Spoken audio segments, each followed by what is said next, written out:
யாருக்கு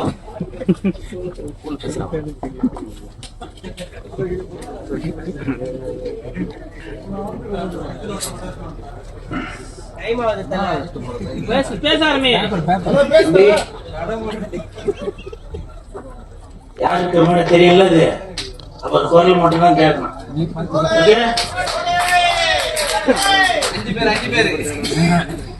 மேடையில் அமர்ந்திருக்கும் அனைவருக்கும் வணக்கம்.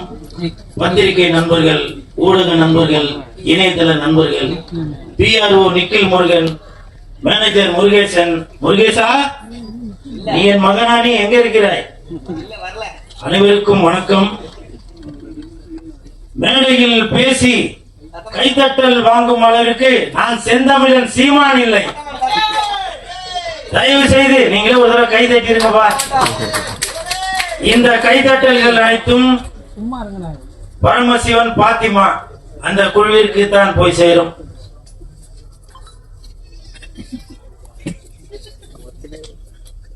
செந்தமிழன் சீமான் சார், வணக்கம். பரமசிவன் கழுத்தில் இருக்கும் பாம்பு கேட்டது, சீமான் சௌக்கியமா? இருக்கும் இடத்தில் இருந்து கொண்டால் எல்லாம் சௌக்கியமே, இசக்கி சொன்னது. அதில் இல்ல, இதில் அர்த்தம் உள்ளது. இயக்குனர் திரு இசக்கி கார்வண்ணன் அவர்களிடம் நான் கேட்டேன், சார் நம்ம படத்திற்கு இசை வெளியீட்டு விழாவுக்கு யார் சிறப்பு விருந்தினரா வருது அப்படின்னு. அப்போ இயக்குனர் சொன்னாங்க, 2 சிறப்பு விருந்தினர் வராங்க, ஒன்னு சீமான், இன்னொன்னு கூல் சுரேஷ் அப்படின்னு சொன்னாங்க. அந்த இடத்துல ஒரு திருத்தம். என்ன திருத்தம்னா, சிறப்பு விருந்தினர் என்றால் அது சீமான், சிரிப்பு விருந்தினர் என்றால் அது கூல் சுரேஷ். அதற்கு ஒரு காரணம் இருக்கு. என்ன காரணம்னா, சீமான் என்றால் எழுச்சி, கூல் சுரேஷ் என்றால் குளிர்ச்சி, நாம் தமிழருக்கு உண்டு வளர்ச்சி. உள்ள எதுவும் தேவையில்லை.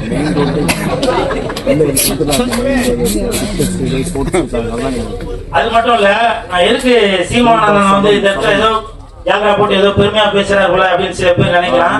கமெண்ட்ல சில பேர் கூட அந்த மாதிரி கமெண்ட் பண்ணிட்டு இருக்கீங்க. அதுக்கு ஒரு உதாரணம் சொல்றேன்.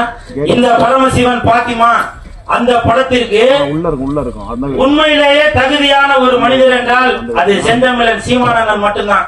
தமிழகத்தில் மட்டுமல்ல, இந்தியாவில் மட்டுமல்ல, உலகத்தில் உள்ள யாரை எடுத்துட்டாலுமே சரி, இந்த பரமசிவன் பாத்திமா படத்திற்கு இசை வெளியீட்டு விழாவிற்கு வரக்கூடிய தகுதியான ஒரே மனிதர் அது செந்தமிழன் அண்ணன் சீமான் அவர்கள் தான். காரணம், பாத்திமா பரமசிவன், பரமசிவன் பாத்திமா, பரமசிவன் ஆண், பாத்திமா பெண். தமிழகத்தில் 234 தொகுதிகளிலுமே 234 தொகுதியிலுமே சரி சமமாக ஆண் 117, பெண் 117 கொடுத்தாங்களா? இப்ப சொல்லுங்க, பரமசிவன் பாத்திமா அந்த படத்திற்கு இசை வெளியீட்டு விழாவிற்கு ஒரே தகுதியான மனிதர் என்றால் அது செந்தமிழன் அண்ணன் சீமான் அவர்கள் தான். அதே மாதிரி இந்த படத்துல இசக்கி கார்வண்ணன் அவர்கள், இயக்குனர் அவர்கள் நிறைய டைலாக், அது நம்ம பார்க்கும்போது நம்ம அறியாமலே கண்டிப்பா நீங்க படம் பார்க்கும்போது தெரியும் பாருங்க, அந்த கூஸ் பம்ப்ஸ் சொல்லுவாங்களே அது நடக்கும். காரணம், நானே அதுல சில வசனங்களை பேசியிருக்கேன், அவர் சாருக்கு சொல்லி கொடுத்ததுதான்.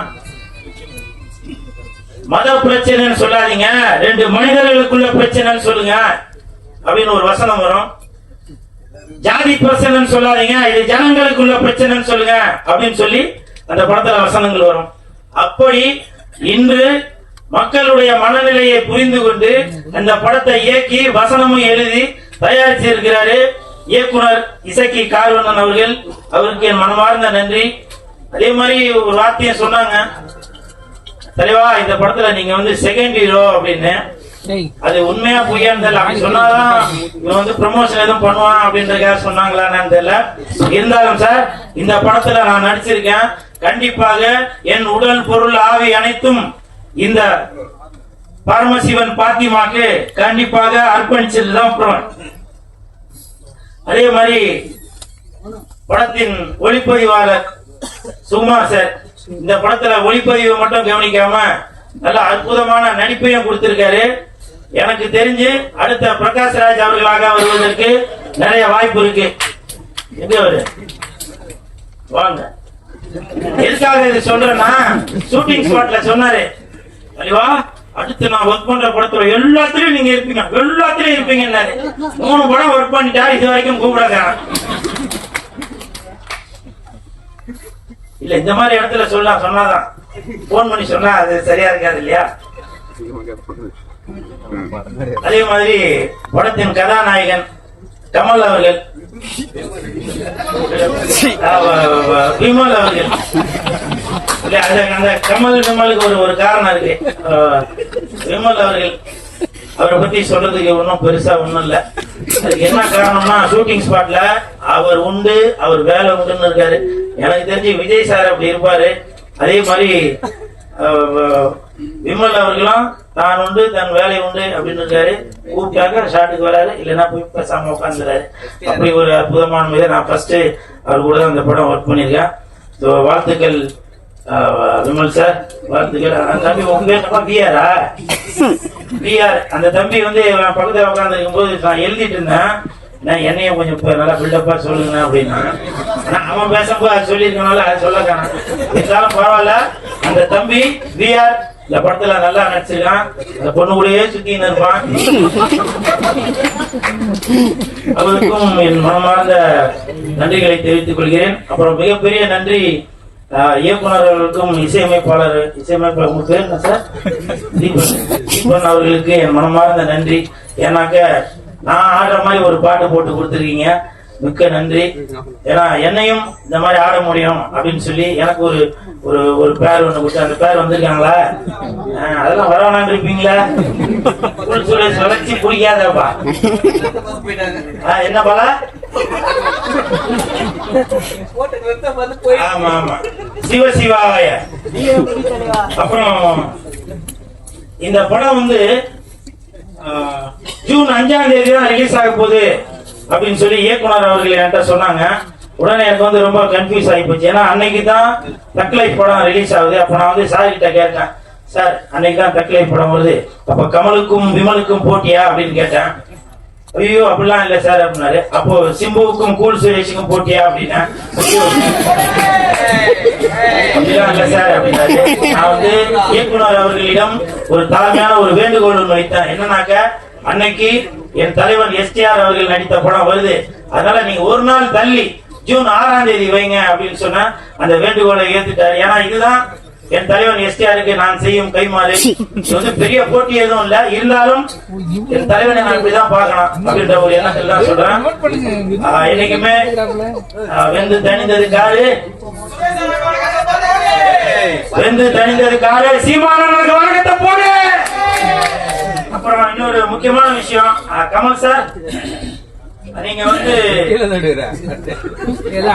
உலக நாயகனாக இருந்து விண்வெளி நாயகனாக மேல ஒரு படி போயிட்டீங்க. அந்த உலக நாயகன் அந்த பட்டம் வந்து இப்ப வெற்றிடமா இருக்கு.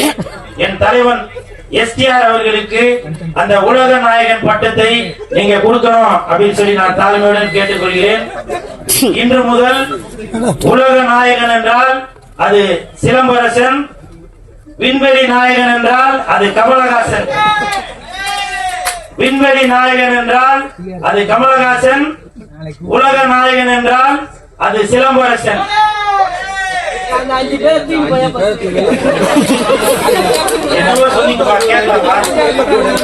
பரமசிவன் பாத்திமா வருகின்ற ஜூன் 6 கொஞ்சம் பாத்துமா.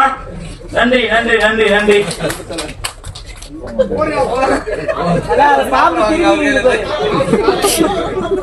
ஓகே ஓகே அடுத்து